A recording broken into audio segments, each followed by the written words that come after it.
Get out, get bag. I want the bag. Work my way from a garden to a track. Flip it from a track to a plot full of acres. Do it for the farmers and the producers and the makers. What we even here for? Occasionally I ask it. I know it's more than struggling, anticipating the casket. Reap what we sow, trying to fill up my basket. Life's a plantation, I self-law and master. Over the plot I've been granted on this planet. Now it's slanted, cause the chosen been supplanted. But if you overstand it, it was spoken. Fractured, but we ain't broken. Even though some would rather play the role of token, we growing. Black through the essence of a presence. We carry the blood of gods, we carry the mind of peasants. Rich black gardens, future look more like Eden. Multiply seeds like the seed banks in Sweden. Rep my planners on plan according to season. B1 code, switching it up is treason. Black power, family what we eat. Either we get fed or we feed. B1AG. Welcome black to the B1AG Daily Bread Podcast. I'm John Henry Harris. We also have Farmer Brian EMC here at B1AG. We focus on black agriculture as it pertains to agricultural production, education, marketing, health, food, nutrition, and economics, all for the black family and for the black community. This is a story that we've been following. This story we're talking about today. This is one we've been following, and this is the historical farm bill. Now they were just ready to make the payments for loan forgiveness for the farmers listed as socially disadvantaged.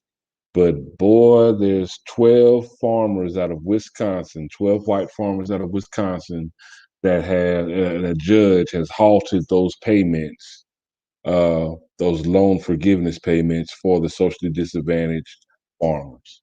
So today's story, same old tricks. Loan forgiveness payments halted for socially disadvantaged farmers. But I will say that here at B1AG, we've been following the story from the beginning, and we kind of called this out. We knew this was coming.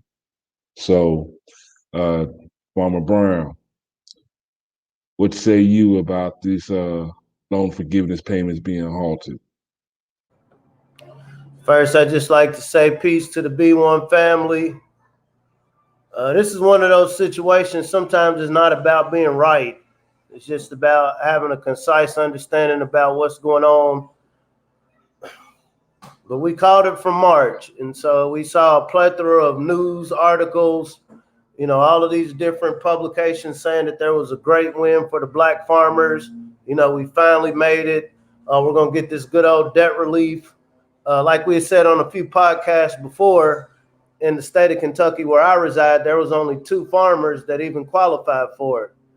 And so now, you can imagine how disheartening this is, even with the trickery in it, to see that now it's suddenly been halted. And then when we get even deeper into what are the reasons that it was halted, it was because another group of farmers who have been benefited over the time span that, the USDA and the government came out and said, yeah, this group of farmers were being discriminated against. And it's because they had an issue saying, well, you shouldn't base this on race, that this whole effort gets halted. Once again, farming is a very precise operation, meaning, I can't afford to wait to put my seeds in the ground. I can't afford to wait to decide if I'm gonna have the resources to get the equipment, labor, all of the other necessary things, the financing that you need financing for. This is why farmers will go to get loans. We understand historically that the farmers, even the ones that get the loans, aren't getting the loans that they need to be 100% operational. Meaning, okay, I need about 40 grand this year to, make sure I got my equipment and all my other needs. But the USDA and other private lending organizations, which is another piece of this conversation, I'll give you 20. I know you need 40 to do what you need to do, but I'm going to give you half of it. And so what happens is you're going to compromise something within your operation. Either you're going to compromise, you're going to have to cut down on half of what you wanted to do, or you're going to kind of limit, or, you're not going to go full quality with everything you're wanting to do within your operation. And so this isn't an issue of black farmers crying, bemoaning that somebody's doing them wrong. This is the way agriculture business works. The taxpayers fund the USDA.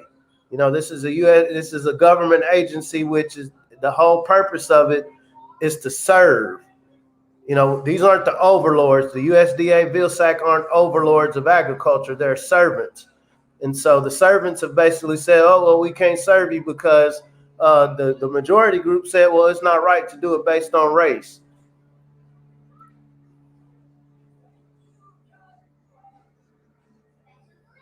And what's crazy to me is that this isn't even there's 3.5 million farmers in America. These are 12 farmers that filed this lawsuit, all of them from Wisconsin. None of them want the debt relief. They just don't want others to get it because it's based on race. However, what they seem to conveniently leave out of the conversation is that this is really like a lawsuit. The farmers, first of all, the bill was written originally for black farmers and the discrimination they had to face, being locked out of programs. This was happening to black farmers. So when they brought the bill, it changed from black farmers to socially disadvantaged farmers. So instead of paying compensation to the actual farmers that were actually affected by the discrimination, they brought in other groups and labeled them up under a catch-all phrase of socially disadvantaged farmers. Now, these socially disadvantaged farmers include Black, Hispanic, Indigenous, Asian, Pacific Islander family farmers. They were all, and also, they were all lumped up into one catch-all phrase. So now, when it's time to actually distribute this loan forgiveness, as we pointed out on our podcast, not everyone even qualified for it. Now they're halting the payments altogether, just as they're getting ready to dole it out. This is what white supremacy looks like. This is what exactly has been going on for decades. They make a lot of promises, and they always find a way to halt payments when it's time to pay up. Bruh, so this is the slap in the face. And this is where it makes it murky, especially within the agricultural community. Agriculture as a whole is a cooperative task. This farmer up the street is going to help with equipment. This farmer up the street is going to help the other farmer do fencing. And so right now we see all the beefs going on social media just around the world. But agriculture literally takes an all hands on deck approach. And so you can't afford to have your factions divided. But what Kirsten Gillibrand, this is a senator. And so this is according to agriculture.com business. The Agriculture Department would offer small farmers one-time loan forgiveness of up to $250,000 under legislation. And this is led by Kirsten Gillibrand. This proposal comes 3 months after Congress approved the $4 billion payoff for what you're speaking about with the black farmers. Now, I can't consciously sit here and say that any farmer that's been disenfranchised or not able to run their operation doesn't deserve some sort of relief, whether you're talking about debt relief or direct funding or financing.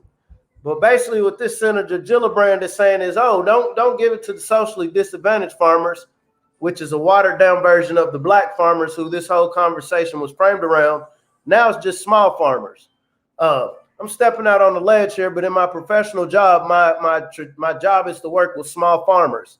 When I say the word small farm, it might come to your mind, 1 acre, a quarter acre. Small farm is anything under 160 to 300 acres, right? You can make a lot of money under 125 to 300 acres. And so what this is saying is don't even give it to the socially disadvantaged. Now, this is just all farmers. And so I can't in consciousness say, oh, no, don't give it to nobody. But you see how this murkies the water up, because we understand it is our black farmers who have been disadvantaged from the jump. A lot of our black farmers aren't in a situation, okay, I just didn't know what I was doing with farming. I bit off more than I could chew. I didn't understand my market. That's not why a lot of these farmers are in this position. It is predatory lending practices or flat out just discrimination, not getting access to funding or financing. Versus other farmers, I'm not on everybody's farm, but know how their operations go. But when you're talking about small farmers, this includes everybody. We keep hearing this term, a rising boat lifts all tides. Well, how does that manifest when we talk about the B1 community? When we talk about reparations, because you can't separate reparations from this, because this is whether we want to see it or not, this is a tester. This is a litmus test that has those brown folks, how does those melanated folks going to react to this? Oh, they didn't say much? We changed it from black farmers to socially disadvantaged. It was a handful of people maybe made a post or two about it. Okay, we're going to push the ball forward. We ain't even give them nothing. What are they going to say? Oh, well, they're caught up between Kwame Brown and Dr. Watkins and the beef. And I'm being funny, but not. And so this is how balls get moved forward. We get our eyes taken off the ball, because not when you're talking about farmers, it isn't just about the farming. It's about the land ownership. It's about the operation. It's about the productivity. This is about generational wealth being passed down. And so if y'all black folks, which y'all call black, Hebrew, Israelite, melanated, Moorish, Aboriginal, autochthonous, if y'all folks can't keep y'all's eyes focused on what's going on, because let us not forget the wealth of America was built on farming, production, the bourbon, the whiskey, the tea, the sugar cane. It was built on agriculture. It was our ancestors, the ones from around the diaspora, whether they was coming up from the Caribbean, whether they were coming up from South America, whether they were aboriginal to this land, whether they were brought from Africa. It was our ancestors' labor that made agriculture this wealthy industry. And it's needed. Everybody on this planet has to eat. And agriculture is the way you produce this food. And so now that we find ourselves at 1.4% of this community as producers of food, this is the fight of the century. And it's literally almost gone over people's heads of how important this little move was. And I'm going to call it little because it was nefarious. A few podcasts ago, we were talking about, man, they're playing this good cop, bad cop game. They're going to kick this ball down the road X amount of years. We were talking about the elder John Boyd said, I don't have another 9 years to wait to see if something's going to get done.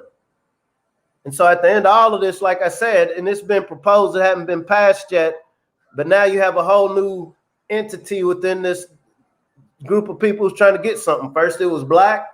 Now it's socially disadvantaged, which incorporates a whole nother group of people. Now it's just small farmers. Next thing you know, it's just going to be farmers. And like I said, it murkies the water, because nobody within the ag community should ever speak out and say, oh, no, nobody should get any help with their farm, because it's very intensive. It's a lot of emotion. We understand farmers are the second largest group of people in North America committing suicide, within an identified group. And so once again, if you're a black farmer who thought you might get this debt relief, I planned my operation in 2021 based on, okay, they told me I might get some debt relief. And so I feel a little bit more comfortable spending some money on my operation, getting some new equipment that I wouldn't if they didn't tell me I was going to get debt relief. And so now we find ourselves in summer. This has a lot of other effects outside of just putting crops in the ground. And so what if I did spend my last little bit on this operation based on I thought I was going to get something? Now I'll go into debt deeper, because I'm going to have to borrow from somewhere. And this is where the predatory private lenders coming in. Oh, it looks like you got a problem there, Farmer Jones. Looks like you need about 100K to do what you needed to do. Oh, it's so bad what the government's done to you. I know they said you were going to get your debt relief, but you're going to need this 100K, but what I can give you is 70. Better yet, I can give you 60. You can get the 40 somewhere else. And so anybody that understands these numbers, and these are arbitrary numbers, understands how this can become a problem. This is how debt slaves are made. This is how the black land is lost. This is how lives are destroyed. This is how generational legacy is destroyed. Reparations is going to be no different if we can sit back or be distracted from what just happened to the black farmers in the course of 6 months. It wasn't 6 years. This was 6 months. It went from, I'm going to give you something. Oh, no, I'm going to give it to everybody. No. I'm gonna give you something, then I'm gonna give it to a few more people. Well, now I'm gonna just give it to everybody. How long can we afford to do this? And for our viewers out there, to me, it's like they're getting ready to have this new child credit, right? That's like me suing the government for making a program designed for child care. Like those who have child care, they get this money every month. But I'm suing the government because I don't have any kids. And I don't think it's fair for you to make a program for child care when there are people out here without children. What sense does that make? That's how lame this argument is that these 12 farmers are using for this loan forgiveness program.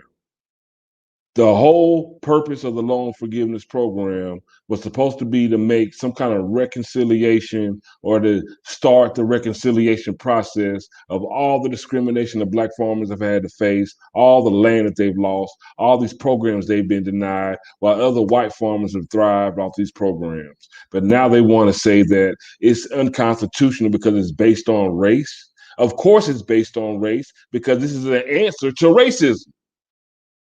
If there was no initial racism, this program would not need to be even created. You create a program to try to fix something, and then they say it's unconstitutional because those who did the oppression can't take advantage of it, even though they've said on record they don't want debt relief nor need debt relief. They just don't want us to get it or you to get it. And it works. And this actually works. This is what white supremacy looks like. This is what systematic racism looks like. People making a bunch of bold statements saying they're going to do something, even go through passing it, yeah. But the execution of it never hits the mark. That's what institutional racism looks like. And I'm doing it in your face. I'm doing it in your face. I've been wondering, it's a lot of contention lately just on social media and all the realms. I try to keep away from social media as much as possible, but we're engaged in media 4 times. Statistically speaking, we're engaged in media 4 times other than other groups. Right now, one of the most popular men in the world right now is a farmer. He pulls up on a tractor. The other half of this contention that we see is a financier. We see the financier is a big part of why black farmers are losing out. And it's just very frustrating. Like, why are our people, not everybody, but why is there more attention based on people going in at each other versus, okay, now how can these people help the broader picture of what all of us are out there saying we want to help? We want to help the Black community. We have to eat. Not only eating, even if we're talking economically, if we let the landowners, the last few landowners who only own 0.04% of 1.9 billion acres in North America, if we let that go, then what kind of leverage do we have as a group when it comes to reparations? What's going to stop somebody? Well, how are y'all going to repair somebody based on race? Well, we should just give everybody reparations. This is what your vice president said. No, I won't give it to just Black people, all people. I'm paraphrasing. But these are the games that's going on. And like I said, the frustration is watching. It's one thing if somebody's doing something behind the scenes. They're doing something behind the scenes that your eyes can't see. But when they're doing it in your face, but you're either so distracted as a people, so nonchalant or don't understand as a people, so detached as a people, so broken down as a people, so frustrated as a people. You get what I'm saying? All of the Willie Lynch dynamics are playing in right now, and there's a power in truth. I just told you what I'm doing. I lied and told y'all I'm doing something for Black folks, and then I said it's for socially disadvantaged. Now I went as far as saying I'm just going to do it for all people. And in peace to the content creators that have put this out. There's been content creators talking about this. A couple thousand views, maybe a couple hundred views. Onto the beef. Instead of me figuring out, man, this could be a problem. I was just up in Cleveland, Ohio, right? This city, peace to the brothers and sisters up there I met. This city is 50% melanated. In the state of Ohio, just like Kentucky, there are about 77,000 farmers. In the state of Ohio, there's only 192 black farmers. Out of 77,000, there's only 192 black farmers. When it comes to this debt relief, as it was scripted to help these black farmers, I imagine just like in Kentucky, it was only two. It was only two to qualify for it. And so we're looking at numbers here. We're looking at the trick bags that's going on. And then when you look at certain things that we are paying attention to, you have literally hundreds of thousands of our eyes feeding in, giving it energy. You know, I hate to get too metaphysical, but you can't separate it. But when it comes to supporting a John Boyd, a Shirley Sherrod, where's the vitriol? Because like I said, when everything dies down, when the beef dies down, we're going to look up and we're going to be landless. And we think gentrification is bad. We think the racism is bad.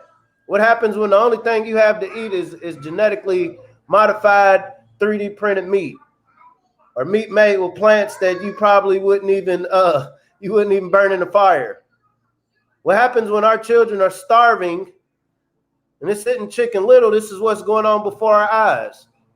Put two and two together. Who produces food? Farmers. Who has the land? A computer guy. We were talking a few podcasts ago. Bill Gates owns 269,000 acres of land. Right now, he supplies the potatoes, the onions, and carrots for McDonald's. At this rate, while we're not trying to figure out as a B1 community how to make sure our farmers are at least producing for their local communities, much less trying to get with a large chain. So it's going to move from sourcing McDonald's to sourcing your local farmers markets to sourcing your grocery stores. And then what choice do you have left? This is a fight that we can take on, and it starts with attention.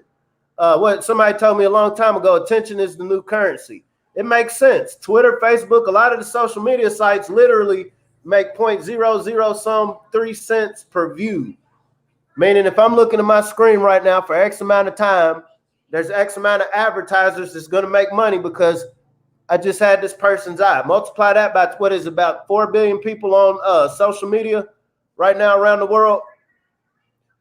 All I'm saying right now is how do we bring attention to the plight of the black farmers? Because we see that the taxpayer-funded entities that are supposed to do this work, that are supposed to support, aren't going to do it. From the very beginning, when you first asked me about it, I would have, if it was up to me, I would have never put our as far as our agricultural community, I would never put our destiny in the hands of the government. Never would have done it. That's not to say that there aren't good programs that the government has that the taxpayers fund. Not to say that there isn't good information, good knowledge to make a better operation. But when it comes to when the rubber hits the road, when it comes to really making these operations work, that has to be a grassroots effort. Those 12 farmers, I remember when we first reported on it, it was just 5. I just found out it was 12 over the last few days. Absolutely correct. Snowball effect. You see a snowball effect. Where's our snowball effect? We got a group that's like, no, we want to control how people eat. And our group is like, I could care less who's producing food on our end. I want to see who's beefing. Where the beef at? I'm not supporting who's raising the beef. I just want to see the beef. And I've been satiated. My appetite has been satiated because I saw some brothers who could address this beefing. What do we do about this, family? I know we need to do something because at the end of the day, it's going to affect how we eat. It's going to affect our health. It's going to affect the health of our children. It's going to affect how we think. It's going to affect everything that permeates our daily life, all from our diet. And also, I'm good, bro. I ain't got to worry about that, man. I got a grocery store up the street. You hear about Texas today? What happened in Texas? Texas? About Texas, energy grid went down in a lot of parts of Texas because of the heat. Again. Well, so guess what? When your energy grid goes down, guess what? That grocery store that has these nice freezers that can preserve your food that only got 3 days worth, guess what? It can get preserved. Guess if it comes into a line of rations, guess who's going to be typically at the back of this line? This ain't Chicken Little. This ain't conspiracy theory. The art of this, what did Muhammad Ali master? Rope a dope. I'm gonna have you paying attention to this hand. Media matters, absolutely. Media matters, absolutely. And media is effective based on the attention of the viewers, of the people who are contributing to the media and the people who are supporting the media. Some things, to me, in my personal modest opinion, transcend whether I like this person or like that person. Is this person able to do something that can enhance our possibility of having a better quality of life? You understand money? I know it takes money to grow something. You understand how to work equipment? Hey, we need equipment. The brother Kwame Brown was talking about trades.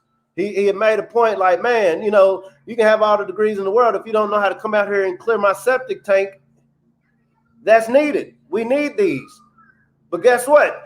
Somebody has to get paid, right? Somebody has to be able to work the financing to make sure people are getting paid. And so this is why, and I'm just using these gentlemen as examples. I don't have any voice in anybody's angle of what's going on, but it's very frustrating as I've had farmers reaching out to me, asking me, well, what's going on? Well, I thought we were gonna get this debt relief. And I have nothing to say, but it got halted. I got nothing to say, but it got halted. And that's the truth that I have. But what can't be halted is the mission of B1AG to spread the word about agriculture. This agricultural issues that directly affect our community, agricultural issues that our community is not giving enough attention to. You know, our black farmers are our last bastion of hope for food security, and their issues go largely unnoticed and uncared about. John Boyd, they've been fighting this for 30 years, 30 plus years, and nobody cares. But we're all affected. Hypertension, high blood pressure, diabetes, all these cancer, all these health issues that derive from our diet, and we don't produce our food that we eat. It's clear as day. There are very real changes that we need to make. And it's for survival. It's not like for likes. It's not like for being popular. This is about survival. Can y'all hear me out there? Can y'all dig that? This is about survival. And it's that serious. And plus, we also take these opportunities to make sure that they are teachable moments. Look, this is how they continue this cycle of of racism. This is how they continue this cycle of discrimination. Be familiar, be able to sit back and consciously observe and be like, okay, yeah, I seen that trick. They did that last time. That's the same thing they did with the Pickford versus Glickman. Man, that's the same thing. That's how they keep avoiding this talk about reparations. They keep trying to make me think it's Republicans and Democrats, but both parties seem to be shying away from the same issues that affect us. Can you hear me now? Can you see? Is your crown chakra open? Holla at your boy. Entertainment's great, but we got some real issues, family. We got some real issues going on, and I can't. The conspiracy. It ain't even conspiracy theorists in me. The objective.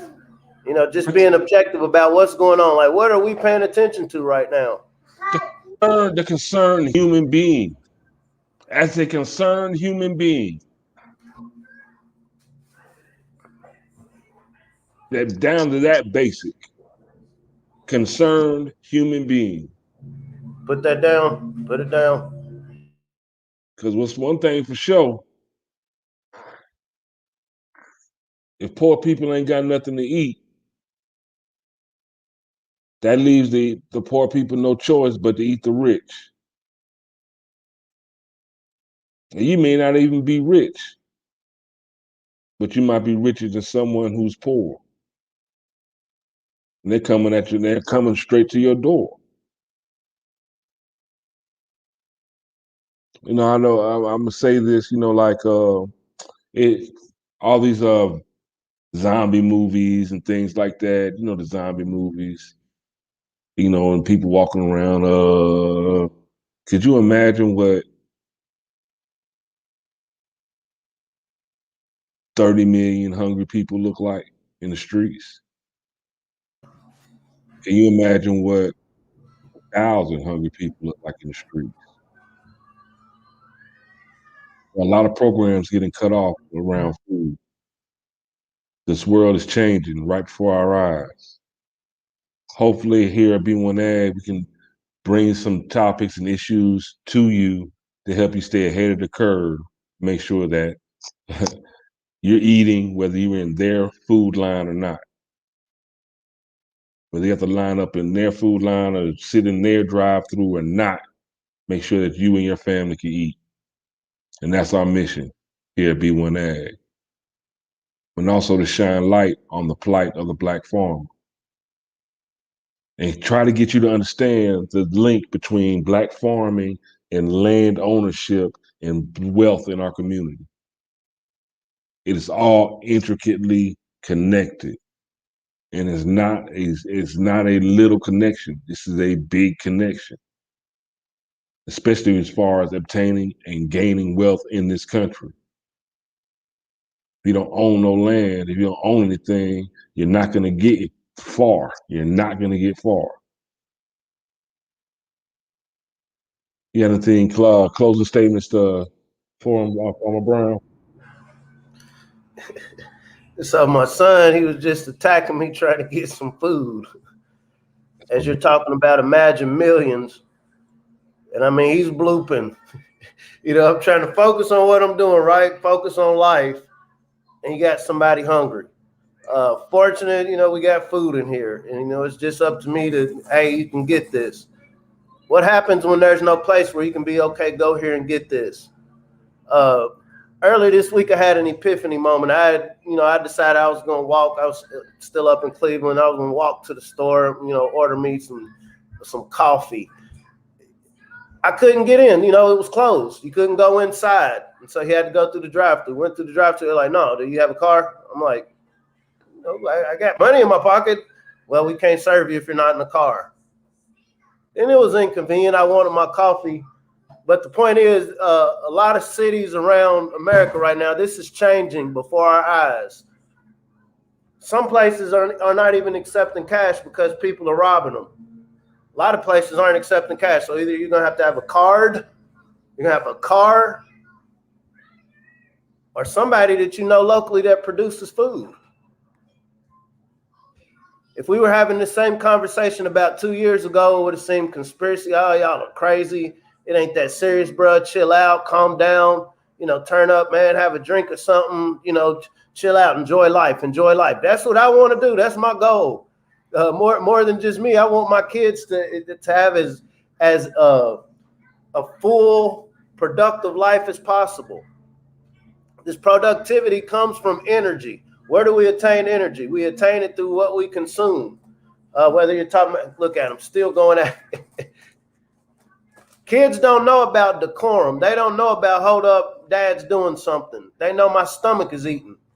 Dad being like, well, son, these stores, the energy went down, so it ain't no food is being stored right now. My son and daughter don't understand that. They don't understand, well, you know, the people that produce food decide I just don't want to sell it to you, or I don't want to give you the food. The food I will give you, you might grow 4 eyes.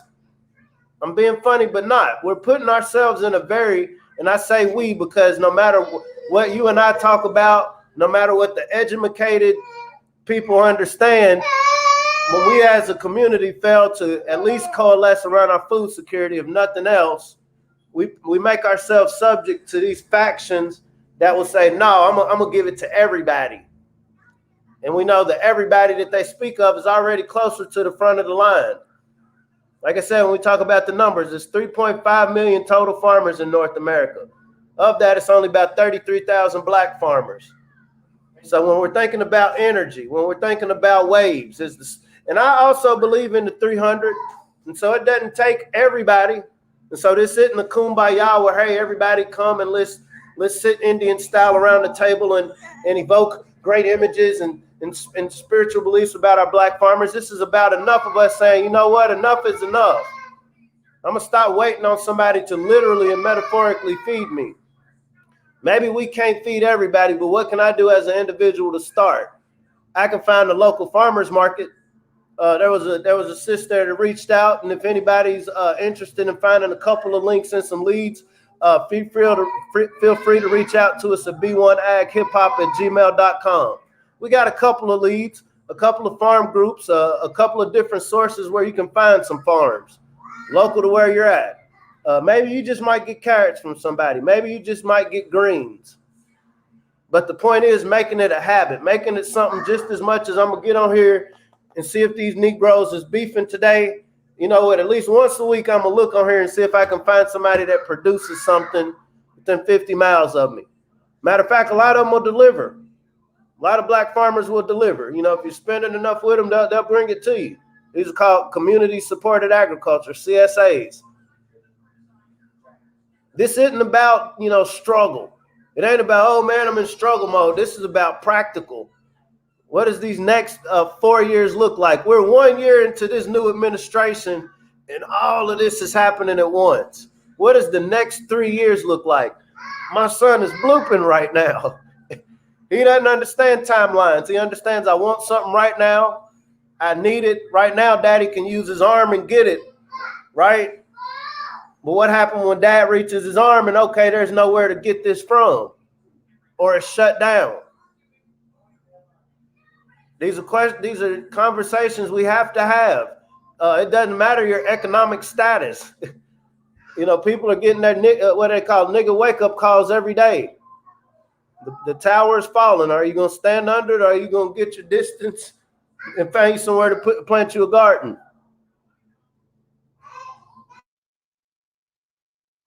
There it is, y'all. Hey, got any questions? Here at B1AG, we want to be a source. We want to be something helpful. If you just have any questions, or you are interested in some resources or leads, like Farmer Brown said, give us a ring at B1AG@gmail.com. Also, we are encouraging you to get Black in the Garden. Sign up at healthyblackfood.com. Learn how to grow your own food. Promo code podcast, give you 30% off. We got to get our prints in the ground. We got to get our shovels in the ground. We got to get these seeds in the ground. It's more important than you think. It's more important than you think. We're talking about increasing food security for our community and our people. Food security, food security, food security. You're gonna learn. You will get to know that word if you're not familiar with it. Because right now, the whole world is in a place to be food insecure. So when they are passing out this food that is available, just ask yourself, where have we always been when it comes to us being in a line? Where do we usually find ourselves? In the front or the back? We just did a story a few weeks ago. Even at a daycare, they got caught feeding all the other children first and feeding the Black kids last. Almost conditioning them to be used to being fed last. You get to eat after everyone else. We'll make the food provision for you off of what is left after everyone else is full and satiated. Let's change this dynamic. Let's feed ourselves. There's power when you can refuel yourself. It's empowering. It's a survival skill. and also pay attention to what's going on in the bigger realm of food production when it comes to our community. I don't want to get starved out. I refuse to get starved out. We have the ancient knowledge already inside of us not to get starved out. As horrific as slavery was in our DNA, hey, we've been built to be the best food producers in this country. Despite of our lack of participation at this point in time, it's in our DNA to do this. You know, that's really my passion comes from. My grandfather is a black farmer, was a black farmer till he passed. And I hate to say that I appreciated my grandfather, but I didn't know the magnitude of what he was doing for us, our family, and even in our community by producing this food. My grandmother and my grandfather fed thousands of people on their own. And it wasn't nothing that they went out and, advertised or, hey, I'm feeding these people. That's just something that they did. Because the great thing about food is it has a short shelf life. There's no point in being stingy with food. It's gonna go bad. Go ahead and give it away. Everybody eat. So, Farmer Brown, as we continue these conversations, we really want the people to really, really know something. Like we're trying to put these seeds in their brains so they can know something. But if they really want to know something, Farmer Brown, what do the people need to do? The family really wants to know something. Let's learn how to grow something. Let's be prosperous. Let's let's be loving. Let's be productive. Let's be abundant, and let's get to growing. Grow harder. Here at B1AG, I'm John Henry Harris. We have Farmer Brown MC. Farmer Brown MC. Have a great day. Have a great day, y'all. B1AG, we out.